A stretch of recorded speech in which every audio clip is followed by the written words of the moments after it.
అందరికీ నమస్కారం. ఈ రోజుటి విశ్లేషణలో మనం ఒక అద్భుతమైన సైకలాజికల్ థ్రిల్లర్ గురించి మాట్లాడుకోబోతున్నాం.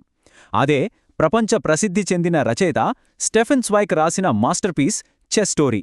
మన తెలుగులో ఇది విరాట్ అనే పేరుతో అనువదించబడింది. ఇది కేవలం చెస్ ఎలా ఆడాలి అని చెప్పే కథ కాదు సుమా. ఇది నేరుగా మానవ మనసు లోతుల్లోకి, ఆ చీకటి కోణాల్లోకి తీసుకువెళ్లే ఒక ఉత్కంఠభరితమైన ప్రయాణం. అసలు ఈ గ్లోబల్ క్లాసిక్ నవలకు మన తెలుగు సాహిత్యానికి మధ్య ఉన్న కనెక్షన్ ఏంటో ముందుగా చూద్దాం. శ్రీపాద సుబ్రహ్మణ్య శాస్త్రిగారి అద్భుతమైన తెలుగు కథ వడ్లగింజల గురించి మీలో చాలామందికి తెలిసి ఉంటుంది. అయితే ఇక్కడ ఆశ్చర్యపరిచే విషయమేమిటంటే, ఈ వడ్లగింజలు కథకు స్వైక్ రాసిన విరాట్ నవలకు మధ్య ఉన్న లోతైన పోలిక. ఈ రెండు కథల్లోనూ చదరంగం బోర్డుని ఒక అద్భుతమైన మెటాఫర్గా వాడారు. వడ్లగింజలు సంభాషణల ద్వారా మానవ జీవిత సత్యాలను చూపిస్తే, విరాట్ మాత్రం మనిషి అనుభవించే మానసిక క్షోభను, వ్యవస్థల అణిచివేతను మన కళ్లకు కట్టినట్లు చూపుతుంది.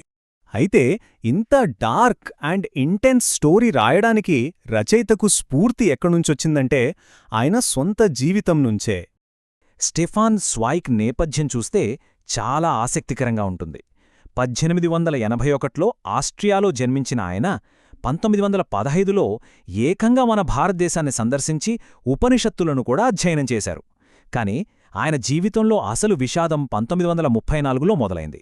నాజీల రాక్షసత్వం పెరిగిపోతున్న ఆ టైంలో ఆయన తన సొంత దేశాన్ని విడిచిపెట్టి పారిపోవాల్సొచ్చింది. అలా సొంత గడ్డకు దూరమై ఆ ప్రవాసంలో ఆయన అనుభవించిన ఏకాంతం, ఆ వేదనే 1941లో ఈ చెస్ స్టోరీ రాయడానికి కారణమయ్యాయి. అత్యంత బాధాకరమైన విషయమేంటంటే, ఆ డిప్రెషన్ తట్టుకోలేక 1942లో బ్రెజిల్లో ఆయన ఆత్మహత్య చేసుకున్నారు. ఆయన జీవితంలోని తీవ్రమైన విషాదమే ఈ కథలో ప్రతి అక్షరంలోనూ కనిపిస్తుంది.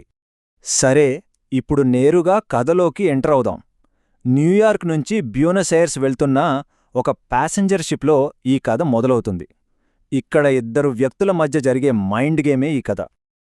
ఆ ఓడలో ఉన్న ఇద్దరు ముఖ్యమైన వ్యక్తులని మనం గమనిస్తే, ఒకరు మిర్కో సెంటోవిక్. ఇతను వరల్డ్ చెస్ ఛాంపియన్. కాని ఇతనికి ఎలాంటి చదువు లేదు. చాలా మొరటుగా ఉంటాడు. కేవలం బలప్రయోగంతో గెలిచే రకం. ఒక రకంగా చెప్పాలంటే ఇతను అహంకారానికి, ఫాసిజానికి ప్రతీక. ఇక రెండో వ్యక్తి డాక్టర్ బి.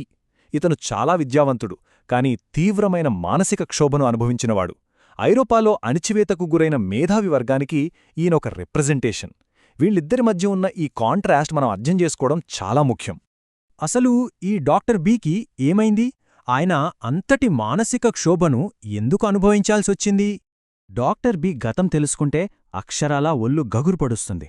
నాజీల గెస్టాపో పోలీసులు ఆయన్నొక హోటల్ గదిలో ఏకాంత నిర్బంధంలో ఉంచారు. బయట ప్రపంచంతో సంబంధం లేదు. కనీసం ఒక చిన్న శబ్దం కూడా వినబడదు. ఆ శూన్యంలో పిచ్చివాడైపోతున్న టైంలో ఒకరోజు ఆయనొక చదరంగం పుస్తకాన్ని దొంగిలించాడు. అందులో ఉన్న 150 ఆటలను పదే పదే చదివి మెదుడులో ముద్రించుకున్నాడు. ఆ ఏకాంతంలో తన ప్రాణాలను నిలబెట్టుకోడానికి తన మనసునే రెండుగా చీల్చి వైట్ అండ్ బ్లాక్ పావులతో తనతో తానే అంతులేకుండా చదరంగం ఆడటం మొదలుపెట్టాడు. కాని ఆ ప్రయత్నమే చివరికి ఆయన్ని పూర్తిగా ఒక మానసిక రోగిగా మార్చేసింది. దీన్నే కథలో చెస్ పాయిజనింగ్ అని పిలుస్తారు. అంటే చదరంగపు విషప్రభావం. తన బుర్రనే చదరంగం బోర్డుపై 2 ప్రత్యర్థి శక్తులుగా విభజించి రాత్రింబవళ్లు అంతులేని లెక్కలు వేయడం వల్ల ఏర్పడే ఒక విపరీతమైన స్కిజోఫ్రెనిక్ మానియా ఇది. బతకడం కోసం ఆయన ఎంచుకున్న ఆ మార్గమే చివరికాయనకొక సైకలాజికల్ జైలుగా ఎలా మారిపోయిందో ఇది స్పష్టంగా చూపిస్తుంది. ఆ పిచ్చే, ఆ ఆబ్సెషన్ ఎంత తీవ్రమైనదో స్వైక్ రాసిన ఈ మాటలు వింటే అర్థమవుతుంది. ఒక చురుకైన మేధావి జీవితాన్ని నలుపో తెలుపు అనే ఒక ఇరుకైన వీధికి ఎలా కుదించగలమో ఊహించడం ఎంత అసాధ్యం. పిచ్చివాడు కాకుండా ఒక చెక్క బోర్డుపై చెక్కరాజును జరిపే ఒక హాస్యాస్పదమైన పనిగా తన ఆలోచనలన్నింటినీ మార్చేసే మనిషి పరిస్థితి ఏంటి? అక్షరాల 32 పావుల చదరంగంలో మొత్తం మానవ అనుభవాన్నే కుదించేయడంలోని భీతిని ఇది తెలియజేస్తుంది కదూ. ఇదంతా డాక్టర్ బి గతం.